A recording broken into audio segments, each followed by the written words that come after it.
दीदी चौक मासी लोचो उक्कस मध्यम जहनो सपड़ी कमणे दिवसे उपवासे निवकायब्बो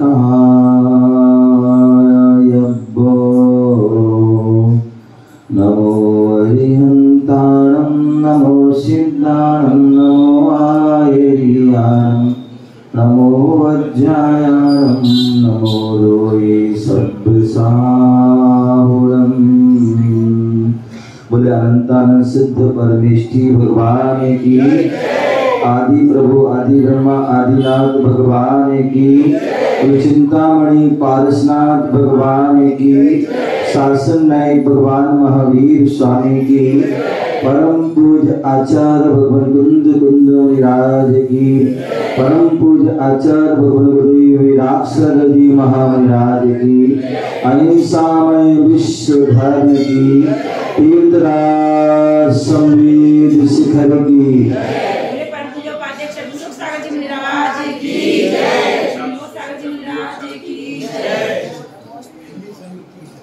प्यारे बंधु, आज हम सभी पुनः भारत की राजधानी दिल्ली और मध्य प्रदेश की राजधानी भोपाल नगरी में विराजमान हैं और अशोका गार्डन पारसनाथ जिनालय भगवान महावीर स्वामी का शासन चल रहा है और भगवान महावीर स्वामी की जो वाणी खिली वही वाणी आज जिनवाणी के रूप में हमें प्राप्त है। भगवान महावीर स्वामी से राजा सैनिक ने गौतम स्वामी जी के माध्यम से प्रश्न किया, बोले भगवान जो मोक्ष मार्ग कितने प्रकार का है? तो भगवान महावीर स्वामी की वाणी खिली, बोले मोक्ष मार्ग, उस मोक्ष मार्ग का जो है दो प्रकार से बताया, एक मुनि धर्म के माध्यम से और एक श्रावक धर्म के माध्यम से, एक दो प्रकार से बताया। भगवान महावीर स्वामी ने जो मुनियों के धर्म के बारे में जब बताया तो बोला कि जो है हमें जो मुनिराज होते हैं वह महावृत्ति होते हैं, उन्हें संयमी भी कहा जाता है, तपस्वी भी कहा जाता है, योगी भी कहा जाता है, आदि उन्हें अनेक नामों से जो है पुकारा जाता है। उन्होंने अपने जीवन में महान तप को धारण किया। अशोक जी, उन्होंने अपने जीवन में महान तप को धारण किया, इसलिए वह तपस्वी हैं। उन्होंने अपने मन वचन कायों को जो चंचलता थी, उस मन वचन काय की योगों की जो है चंचलता को रोका और एकाग्र किया, इसीलिए उनको योगी कहा जाता है।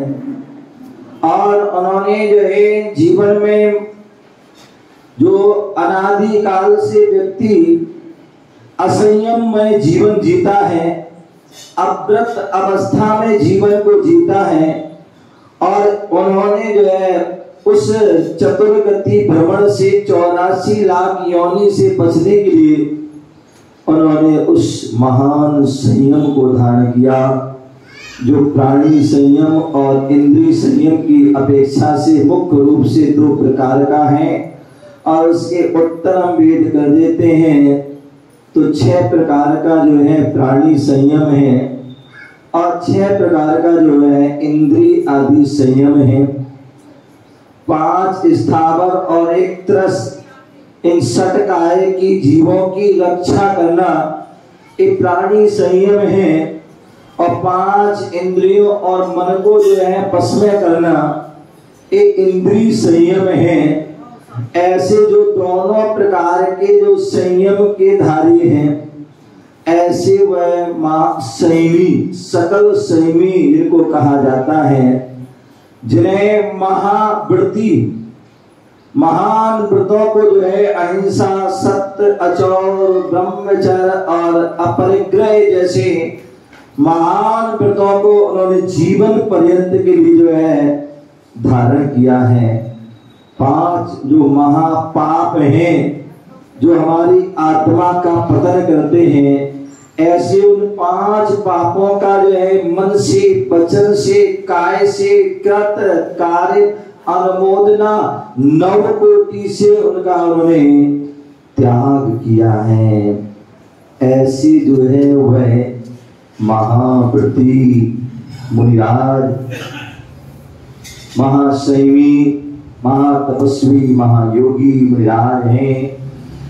और श्रावक जो हैं, जो अपने अष्टमूलकों का पालन करते हैं, 12 व्रतों का पालन करते हैं। उन 12 व्रतों में 5 अणुव्रत हैं।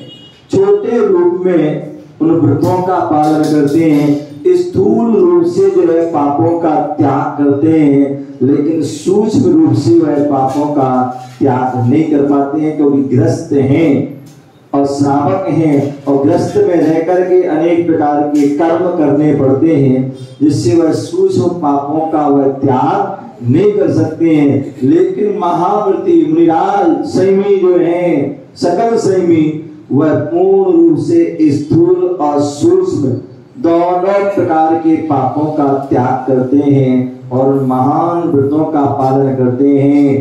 अहिंसा महाव्रत जो उनका प्रथम महाव्रत है, और सत्य, अचौर, ब्रह्मचर्य, अपरिग्रह महाव्रत है। वह सत्य जो अहिंसा महाव्रत के पालन के लिए वह ईर्ष्या, समिति आदि का भी पालन करते हैं, 4 हाथ जमीन आदि को देख करके चलते हैं। अहिंसा महाव्रत का पालन करने के लिए वह जो है चातुर्मास करते हैं, एक स्थान पर रहते हैं, क्योंकि चातुर्मास में वर्षा काल में बहुत सारे जीव उत्पन्न होते हैं। उन जीवों की रक्षा के लिए वह एक स्थान पर रुक करके अपने संयम का पालन करते हैं, जीवों की रक्षा करते हैं। ऐसे वह जो है अहिंसा महाव्रत के धारी हैं। और उस अहिंसा महाव्रत के पालन के लिए 5 समिति आदि का पालन करते हैं, 5 इंद्रियों का निरोध करते हैं और षड आवश्यक का पालन भी करते हैं। और 7 विशेष गुण, 7 जो विशेष गुण होते हैं, और 7 विशेषों गुणों में आयासन जो है व्रत है, वह स्नान आदि भी करते हैं, क्योंकि स्नान करने से जो है बहुत से पानी जो है व्यर्थ बहेगा और उससे अनेक जीवों की जो है विराधना होगी, इसलिए वो ऐसा स्नान नहीं करते हैं। अदंत धावन जो किसी प्रकार का जो है टूट आदि जो है मंजन आदि जो है नहीं करते हैं। और जो है तिथि भोजन जो है एक जो है बार जो है एक दिन में जो है भोजन करते हैं, खड़े होकर के भोजन करते हैं, अंजलि में भोजन करते हैं, और जो है एक करवट जो भूमि शयन आदि करते हैं। ऐसे जो है और जो है पद विहार करते हैं, परिग्रह आदि का त्याग करते हैं, यहाँ तक कि वह केश लॉन्च भी करते हैं। आचार्य भट्ट के स्वामी मूलाचार ग्रंथ में वह 29वें नंबर की जो है गाथा में कहते हैं, अभी पढ़ा था बीते चौके मासे लोचो उक्कस्य मध्यम जहन्नो सब पड़ी में दिवसे उपवासे चेर कायपो। बोले मुनियाज जो है बीती चौके, बी माने 2 माह में, ती माने 3 माह में, और चौके मतलब 4 माह के अंदर लोचो क्या कहते हैं, केश लॉन्च, क्या कहते हैं, केशों का जो है लुंचन जो है वह करते हैं।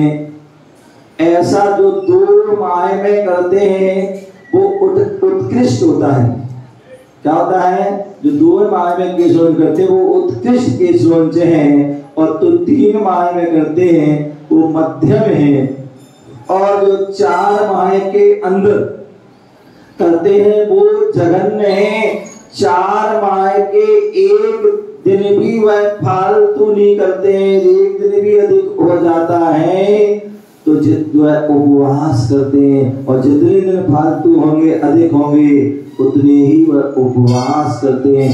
कैसी भी परिस्थिति हो, चाहे स्वास्थ्य खराब हो, चाहे उपवास जो है अंतराय आदि चल रहे हो, किसी प्रकार बिहार आदि चल रहा, कुछ भी हो, सर्दी हो, गर्मी हो, बरसात हो, लेकिन वह 4 माह के अंदर ही केश लॉन्च करते हैं। और केश लॉन्च जो है वह करते हैं, जिस दिन वह केश लॉन्च करते हैं उस दिन वह उपवास भी करते हैं, चारों प्रकार के आहार का त्याग करते हैं, और केश लॉन्च जो है करते हैं अपने हाथों से केश लॉन्च करते हैं, किसी प्रकार नाई आदि के या कैंची आदि से छुरा लुंचन आदि नहीं करते हैं, और जो है अपने हाथ से करते हैं। क्योंकि कैंची आदि से करेंगे तो उनसे जीवों की प्रार्थना हो जाएगी, नाई आदि से कराएंगे तो उसको बुलाना पड़ेगा, और बुला करके उसको पैसे आदि देना पड़ेंगे, और पैसे देने के लिए हमें सावक से देना पड़ेगा। इसलिए जो है साधु जन जो है अपने हाथों से जो है क्या करते हैं, केश लॉन्च करते हैं, किसी का जो है वस्त्र आदि से अधिक कराते हैं, और जो है बोले जो है 4 महीने के अंदर करते से ज्यादा नहीं करते हैं। बोले केश लॉन्च क्यों करते हैं, क्योंकि वह जो है बैरागी होते हैं। दुनिया के लोग जो है सारी जिंदगी जो है अपने बालों की रक्षा सुरक्षा और की व्यवस्था में ही लगे रहते हैं। कितने ऐसे लोग होते हैं, अभी तो मैं वहां गया था अशोका गार्डन में, अजय क्या बोलते हैं, अयोध्या नगर और अहिंसा विहार और भी अन्य जगह गया था। अभी तक तो मैं देखता था कि जो है पुरुष लोग जिनके बाल झड़ जाते हैं तो क्या लगाते हैं, विग लगा लेते हैं, नकली बाल लगा। ध्यान रखिए, यदि आप नकली बाल लगा लेते हैं तो फिर आप भगवान की पूजन के अधिकारी नहीं हो, ना मुनिराज को आहार देने के अधिकारी हो। अरे सुनो तो मेरी, अब करते क्या करते वो मुझे नहीं पता है। जो विधि है कि यदि हम नकली जो है अपने बाल आदि लगाते हैं वो अशुद्ध होते हैं, इसलिए जो है हम उसको करके अभिषेक नहीं कर सकते हैं, और जो मुनिराज को आहार नहीं दे सकते। ये विधि है, और इस विधि का जो ध्यान रखता है तो वह पाप आदि क्रिया से बचता है।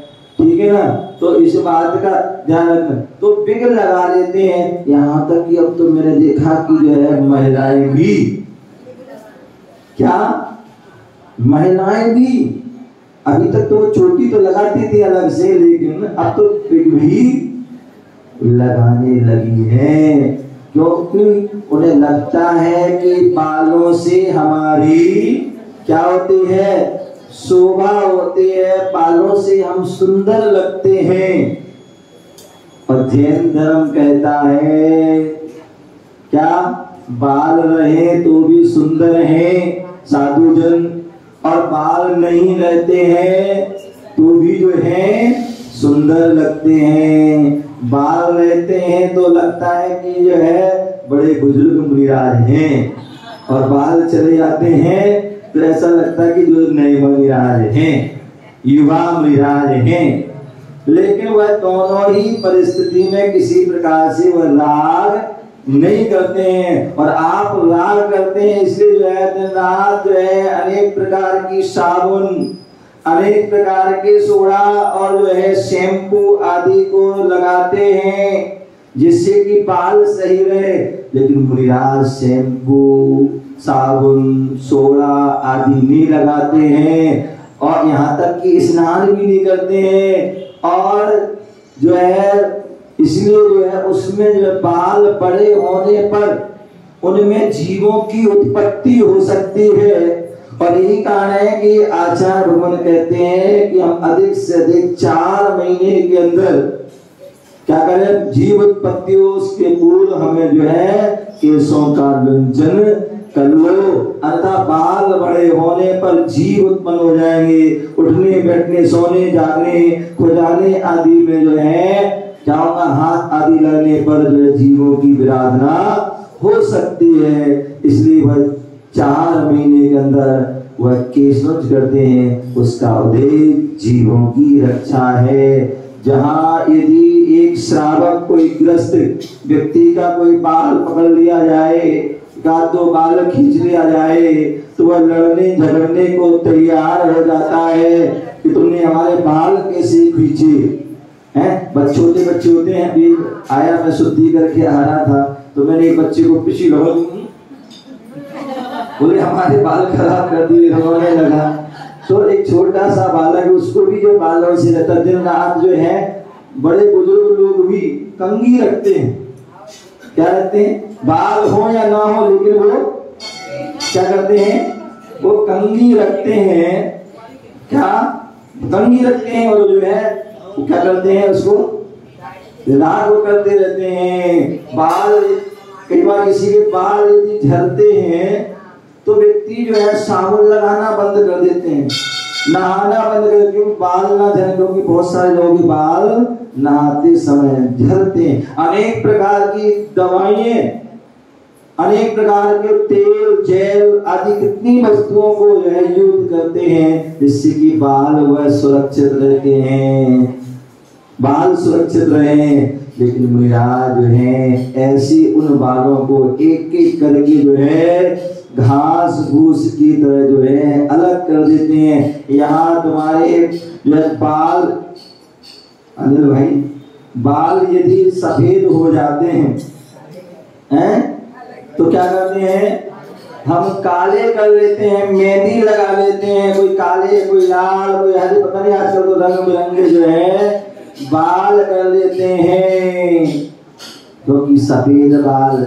देखिए दुनिया में ये भी कैसा अजूबा है कि संसार की जितनी भी वस्तुएं हैं, संसार की जितनी भी वस्तुएं हैं वो सफेद से काली होती है। क्या, दुनिया की जितनी भी चीजें हैं वो क्या होती हैं, सफेद से काली होती हैं। लेकिन बाल एक ऐसे हैं जो काले से सफेद होते हैं। व्यक्ति कपड़ा आदि को या घर की सफाई, दुकान की सफाई के लिए कितनी मेहनत करता है कि स्वच्छ रहे, कपड़े बिल्कुल साफ रहे, और यहाँ बाल सफेद हो जाते हैं, बिल्कुल सब बढ़िया चमक चांदी जैसे हो जाती हैं, तो उनको व्यक्ति क्या कर देता है, काला कर देता है। शास्त्रों में उल्लेख मिलता है कि जहाँ राजा महाराजा हुआ करते थे, तीर्थंकर, चक्रवर्ती आदि, बलभद्र, कामदेव, जितने भी महापुरुष हैं, वह क्या होते थे, एक बाल देखते थे, एक बाल देखते थे बैराग हो जाता था। और यहाँ सारे बाल सफेद हो जाते हैं। देखो अम्मा कितनी हंस रही हैं, पूरे बाल सफेद हो गए, लेकिन फिर भी जो है बैराग नहीं होता है। आदिनाथ ऋषभ देव ने जो है एक मृत्यु देखी। हाँ बोले चिट्ठी आई, आगे चिट्ठी, हाँ तुम्हारी कितनी आ गई तो हम जल्दी बैराग हो जाए। तो क्या बोल रहे हैं कि एक एक जो है बाल सफेद देखते बैराग हो जाते थे, एक मृत्यु देखते थे। ऋषभदेव ने एक मृत्यु देखी नीलांजना की और उन्हें बैराग हो गया और उन्होंने दीक्षा को धारण कर लिया। यहाँ सारे बाल सफेद हो जाते हैं लेकिन फिर उसको द्वारा क्या कर रंग लेते हैं लेकिन वैराग नहीं होता है। यहाँ एक नहीं हजारों मृत्यु आए दिन हम जो है देख लेते हैं, साक्षात भी देख लेते हैं, टेलीविजन के माध्यम से देखते हैं, अखबारों के माध्यम से देख लेते हैं, मोबाइल के माध्यम से भी देख लेते हैं। लेकिन फिर भी क्या करते हैं, सुबह सुबह अखबार पढ़ रहे हैं, टीवी देख रहे हैं, मोबाइल खोल करके न्यूज सुन रहे हैं और वहां सुन रहे हैं कि पाकिस्तान में 8 जगह जो है बम विस्फोट हुआ, इतने लोग मर गए और यहाँ पर हम चाय की चुस्की ले रहे हैं, कॉफी की चुस्की ले रहे हैं और खुश हो रहे हैं, प्रसन्न हो रहे हैं। और वहां एक किसी की मृत्यु देखी तो वैराग हो जाता था। क्या हो जाता था? वैराग हो जाता, दीक्षा को धारण कर लेता था क्योंकि मृत्यु देखी। और यहाँ कितनी मृत्यु देखी लेकिन फिर भी वैराग नहीं होता। क्यों? उसका क्या कारण है माला जी? उसका कारण क्या है? मुनिया आप पहले के जो है साधु संग थोड़ा सा उपदेश दिया, आहार के लिए गए और आहार हुआ, बोले मुनि श्री को से थोड़ा संबोधन दे दो, हैं थोड़ा सा उपदेश दे दो, तो हो गया। थोड़ा सा विचार शब्द बोले और वैराग हो गया। और यहाँ घंटों घंटों बढ़िया उपदेश दी जाते हैं लेकिन फिर भी किसी को वैराग नहीं होता। क्यों? उसका कारण क्या है? उसका कारण क्या है अशोक भाई? क्यों नहीं होता वैराग? उसका कारण रहते हैं क्या? पहले के लोग जो है पत्थर के मकान में नहीं, फिर मिट्टी के मकानों में रहते थे और अब के लोग जो है पत्थर में रहे, मिट्टी में जो है मिट्टी के मकानों में रहते थे। तो जब पानी गिरता था, क्या पानी गिरता था तो जो है मिट्टी क्या होती थी, पानी को सोख लेती थी और जैसे पानी को सोखती थी तो वह सॉफ्ट हो जाती थी। तो वहाँ जिस सॉफ्ट मिट्टी में, सॉफ्ट घरों में जो है लोग रहते थे तो वह क्या करते थे, वह उनका मन, उनका हृदय सॉफ्ट रहता था, कोमल रहता था और वह साधु संतों की संगति करते थे। जो है जो भगवान की पूजा अर्चना आराधना करते थे, व्रत आदि को धारण करते थे तो वह सरल और सहज लिया करते थे। लेकिन आज के लोग जो है वह पत्थर के मकान में रहते हैं और पत्थर के मकान में तुम कितना भी पानी डाल देना,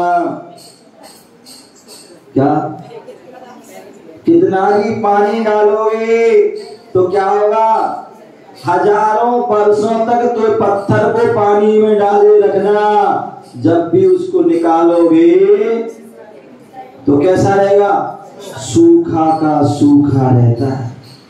तो पत्थर के मकानों में हम रहते हैं तो पत्थर कैसा होता है, कठोर होता है और उस पर पानी गिरता है तो वहीं जो है रह जाता है अथवा बह जाता है और थोड़ा बहुत रहा तो वाइपर से क्या करते थे, साफ करते रहते हैं। तो वह पत्थर कठोर का कठोर रहता है और उस पत्थर के मकान में रह करके हम भी क्या हो गए, कठोर हो जाते हैं। पहले के लोग अपने घरों में भगवान की, गुरुओं की फोटो आदि रखते थे, उससे व्यक्ति के परिणाम पवित्र रहते थे।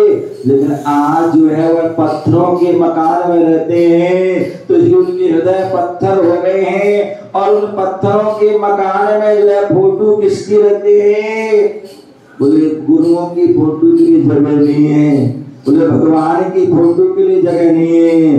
वह नेता, अभिनेता और जानवरों की जो है क्या रहते हैं, उनकी फोटो बड़ी से बड़ी फोटो लगा करके रखते हैं।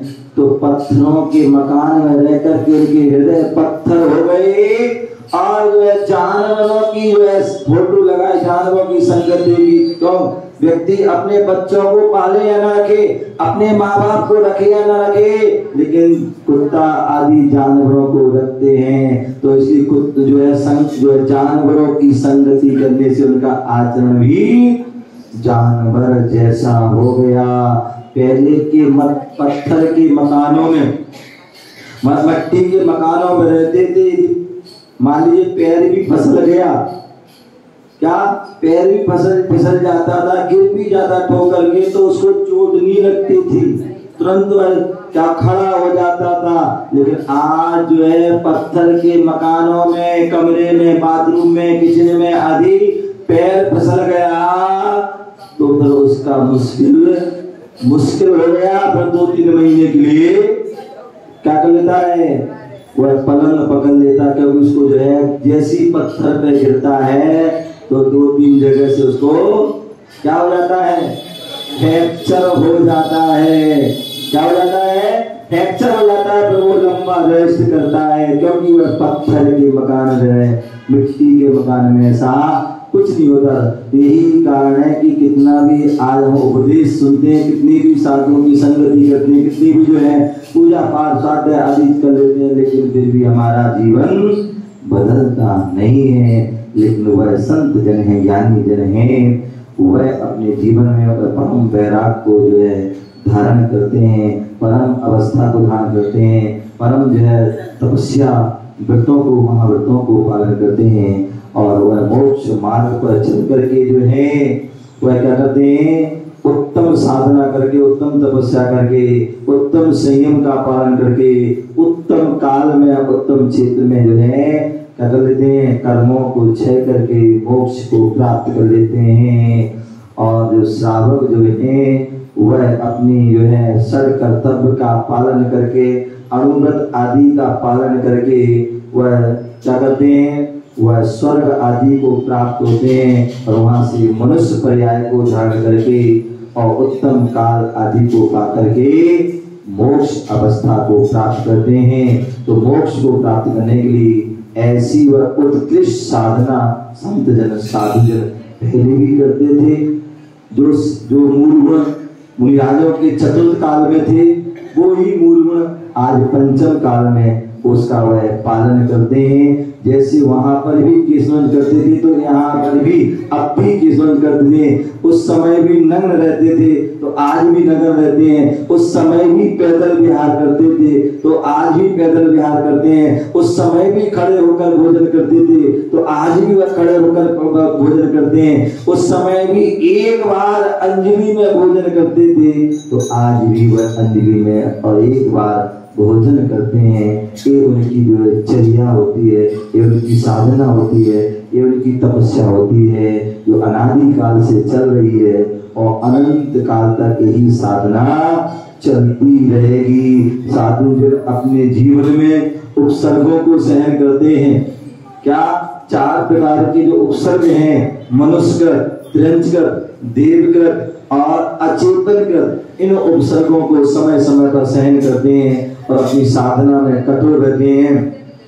और इसके साथ साथ परिसर 22 प्रकार के जो परिसर हैं उन परिसरों को सहन करते हैं। जो उपसर्ग होता है वह दूसरों के द्वारा होता है और परिसर जो होता है वो स्वयं के द्वारा होता है। ऐसे उन उपसर्ग और परिसर को सह करके अपनी कठोर साधना करके अपने लक्ष्य जो है, लक्ष्य की ओर कदम बढ़ाते रहते हैं और एक दिन ऐसा आता है कि अपने लक्ष्य को प्राप्त कर लेते हैं। हम सभी जब भी ऐसा कोई दृश्य होता है कि स्नोंच का वैराग्य का दृश्य होता है, जहाँ जब कभी दीक्षा आदि का जो है समय होता है, जब कभी समाधि का समय होता है, तो उसमें हमें बढ़ चढ़ करके भाग लेकर के अपने जीवन में जो वैराग्य है उसको वैराग्य को जागृत करना चाहिए। और वैराग्य जागृत हो गया तो हम भी उसी मोक्ष मार्ग पर जाएंगे, अपना कल्याण कर अपनी आत्मा सहित करेंगे। इसी भावना से जय गुरु महावीर भगवान की।